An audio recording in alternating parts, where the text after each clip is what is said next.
OPNsense 24.7.12 was released on Wednesday the 15th of January 2025. This is going to be the last stable release of the 27.4 series, as 25.1 is due to drop on January 29th, 2025.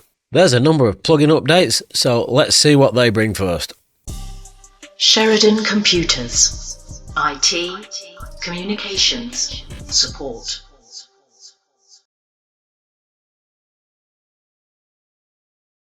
Under OS Acme client, they've added support for mydns.jp DNS API, they've added support for Fornex DNS API, and they've added support for OTP code to Synology deploy hook, and support for shared secrets to INWX DNS API. The OS Caddy plugin has also been updated, so they've updated Caddy to version 2.9.0, they've fixed a Caddy layer 4 timeout issue, they've marked the non-default DNS providers as optional, and the plugin has been refactored with some small UI tweaks. The free Radius plugin has also been updated to allow EAP TLS with multiple certificate authorities. The HA proxy plugin has also been updated. They fixed a cronjob sync SSL certificate issue, and they fixed a template error with empty user group. The MDNS repeater plugin has been updated. They've added blocklist support, and the plugin's code has been refactored and modernized. The Squid plugin has been updated. Had some fixes with syslog, and they've implemented workers. The Tailscale plugin has been updated by myself to allow the advertising of IPv6 routes. The online status has been added to the peers list. I've updated the peers list to show the tailnet name instead of the local host name of the peer, and I've added a dashboard widget. The Rebellion theme has also been updated. There's been some grid colour changes to improve readability, and the dashboard has had some cosmetic colour changes.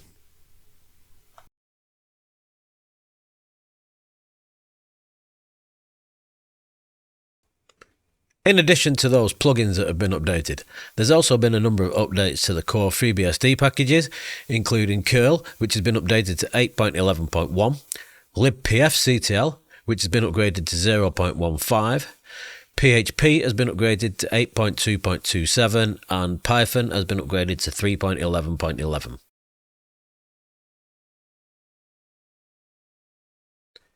There's also a few changes that have been made to OPNsense Core. So let's switch over and have a look at them. So they've re-enabled support for subject alt name when creating certificate sign-in requests. They've removed spurious backup during config reverting. For reporting, they've added the -f parameter to close file descriptors to do with NetFlow. Firmware, use output command, output text helpers in remaining scripts. IPsec, they've fixed an issue with mobile clients reloading missing system.inc. For ISC DHCP, IPv version 6 prefixes script can fail to restart, so that's been fixed. For Kia DHCP, they've aligned the hostname validation with manual host entries. For the MVC, they've added serial number and issuer in store pass X509, so that's for passing certificates. They've restored support for JSON input data without config decall out JSON key values in store field. It's probably not going to affect you, that's due to developers. Under the UI, they've added classes to system diff history content so themes can override the defaults. And again, the last one for the UI, CSV as text to prevent encoding issues in simple file upload. And that is the complete changes for 24.7.12.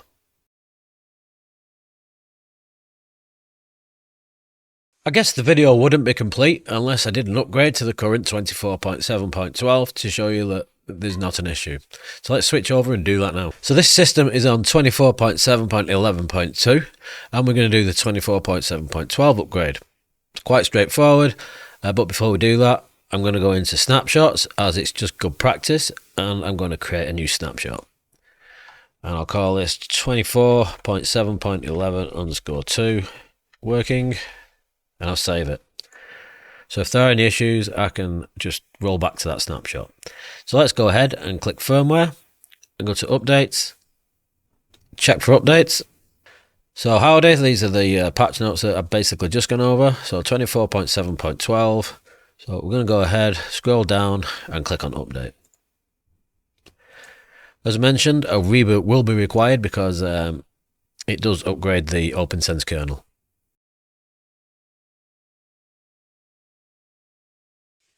Rising up, back on the street. No notice the references to Rocky before now? So as I mentioned, a reboot is required, so a critical upgrade is in process. Do not turn off the system. So it's going to install a new kernel, as I mentioned. So now the system is rebooting. We've rebooted, so we're going to log back in. And we've updated to 24.7.12. So I'm going to take another snapshot.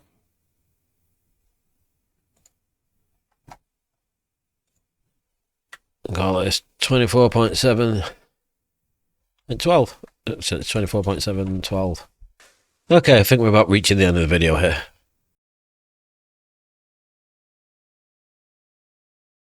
As I mentioned at the beginning of the video, the 24.7.12 patches mark the last stable patches for the 24.7 series. 25.1 is available as of January the 29th, 2025. So you're going to probably want to update before then, as the release of 25.1 is a major release, so you'll probably want to wait a couple of weeks before upgrading to that. So I'd take the chance now to upgrade to the latest version of 24.7. As the 25.1 series does include some major updates, including the upgrade of the base operating system of FreeBSD to 14.2.